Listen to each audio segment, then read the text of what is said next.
American businessmen John D. Rockefeller and Andrew Carnegie. Why were John D. Rockefeller and Andrew Carnegie important? These two American businessmen revolutionized business in the early 1900s.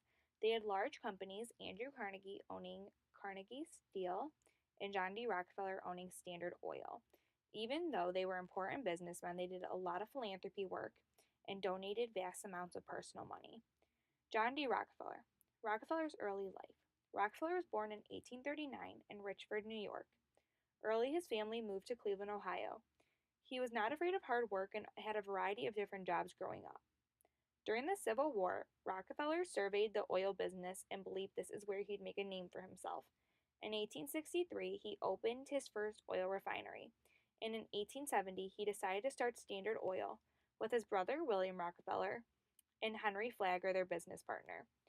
John had the most shares in the company. The company kept expanding and it did very fast.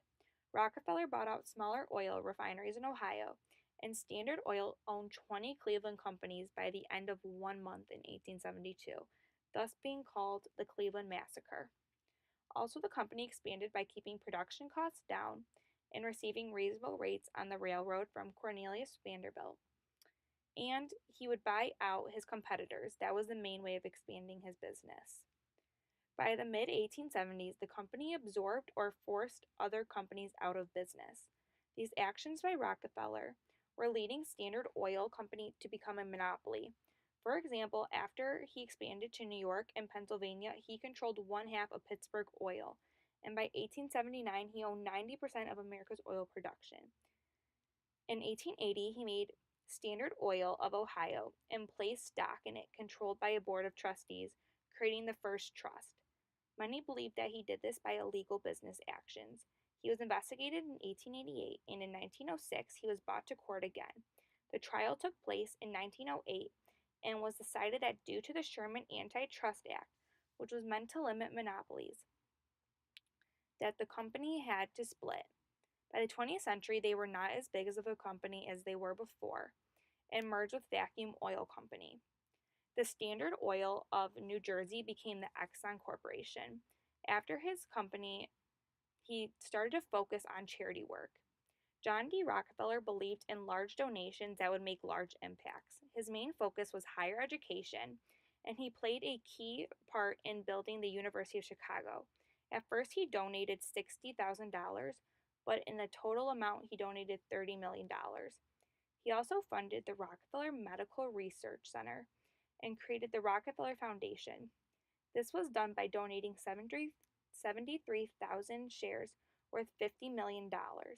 This charity gave out large amounts of foreign aid. Rockefeller made such an impact, and he still did, that his family commissioned the Rockefeller Center in New York.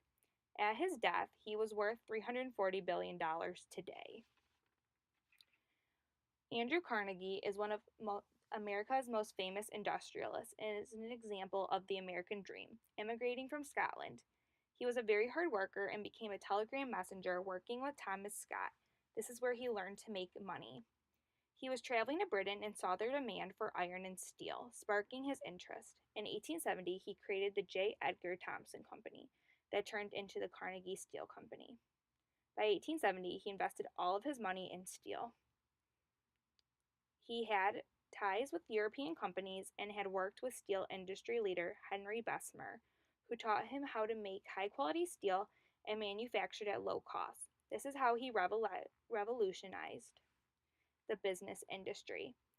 Back home, he kept doing his business this way. He also implemented vertical integration, which means all aspects of the company and its stages are controlled by that company. Carnegie's first order was a very large one, and it was to redo the Pennsylvania Railroad. In 1901, Carnegie sold Carnegie Steel to J.P. Morgan for $480 million. This transaction made him the richest man in America.